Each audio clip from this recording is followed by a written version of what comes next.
राज्यसभा चुनाव को लेकर सियासत तेज हो गई है और राज्यसभा चुनाव को लेकर अब कयास इस बात के लगाए जा रहे हैं कि आखिर प्रत्याशी कौन होगा, क्योंकि यही आलम कहीं न कहीं जेएमएम और कांग्रेस की तरफ भी देखने को मिल रहा है। कांग्रेस जहां ये कह रही है कि चूंकि धीरज साहू की सीट खाली हो रही है तो उनका अधिकार है, ये उनकी अपनी सीट है, वहीं जेएमएम की तरफ से कहा जा रहा है कि चूंकि वो बड़ी पार्टी है, 29 विधायक उसके हैं तो उसका अधिकार बनता है। वहीं बीजेपी में भी इस बात पर चुनाव कार्य समिति की बैठक में लगातार मंथन चल रहा है। मंथन इस बात को लेकर चल रहा है कि प्रत्याशी किसे बनाया जाए। समीर उरांव का नाम आ रहा है, आशा लकड़ा का नाम आ रहा है, और कौन कौन इस रेस में शामिल हो सकते हैं जानने के लिए सीधे चलेंगे अपने संवाददाता मदन के पास। मदन, ये बीजेपी के लिए भी ये एक चुनौतीपूर्ण बात होगी कि आखिर अब चेहरा किसे बनाया जाए, क्योंकि समीर उरांव को भी कहा जा रहा है कि बीजेपी लगातार इस बात को लेकर तैयार कर रही थी कि वो आगे बेहतर नेतृत्व दे सके, और वहीं कई और नाम भी रेस में बताए जा रहे हैं।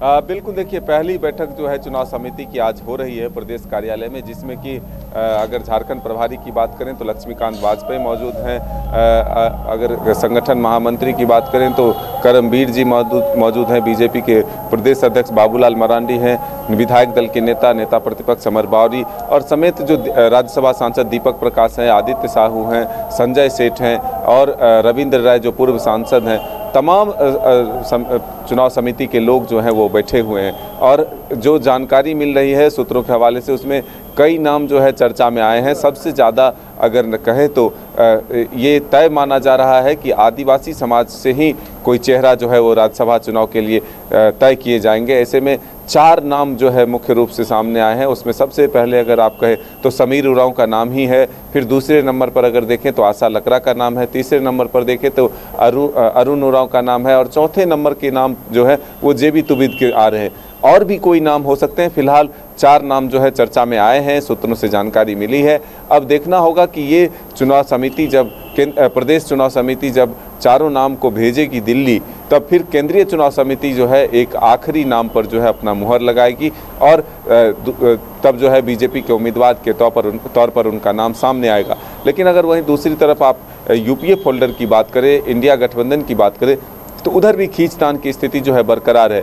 दावेदारी दोनों तरफ से हो चुकी है। जेएमएम की तरफ से भी कहा जा रहा है कि उन्हें यह सीट मिलनी चाहिए। कांग्रेस का ये कहना है कि ये सीट पहले से उनके खाते में है तो ये सीट बरकरार रहना चाहिए। जेएमएम के नेता जो हैं लोबिन हेम्ब्रम, वो सरफराज अहमद को राज्यसभा भेजने के पक्ष में जो है अपना बयान दे चुके हैं, क्योंकि वो कह रहे हैं कि पार्टी और जो राजनीतिक हालात थे उन्हें दोनों को मजबूत करने के लिए उन्होंने अपना बलिदान दिया है, तो ऐसे में सरफराज अहमद को राज्यसभा भेजना चाहिए। लेकिन कांग्रेस की तरफ से ये कहा जा रहा है कि ये उनके खाते की सीट है, तो क्या फिर धीरज साहू को फिर से एक बार मौका मिल सकता है या फिर उन्हें बाहर का रास्ता दिखाया जाएगा, क्योंकि काफ़ी सुर्खियों में धीरज साहू का नाम रहा था। 350 करोड़ रुपए जो है उनके आवास और कार्यालय से मिले थे।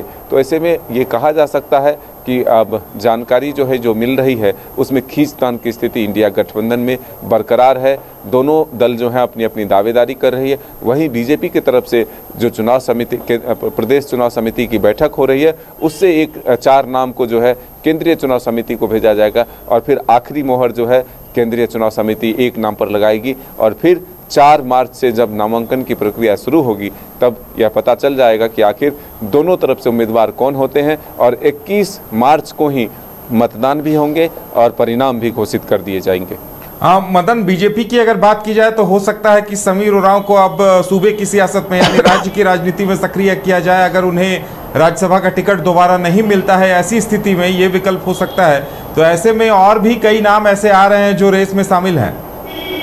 बिल्कुल, देखिए, समीर उरांव को भी पार्टी के राष्ट्रीय स्तर पर भी काफ़ी सारी जिम्मेदारियां दी गई है।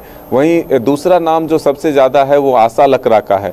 आशा लकड़ा को भी पार्टी ने बहुत जिम्मेदारी केंद्रीय नेतृत्व के तौर पर भी दिया है। केंद्र में भी पार्टी जो है केंद्रीय स्तर पर यानी कि देश स्तर पर उन्हें कई जगहों पर काम सौंपा है, तो ऐसे में उनका कद भी काफ़ी बढ़ा है।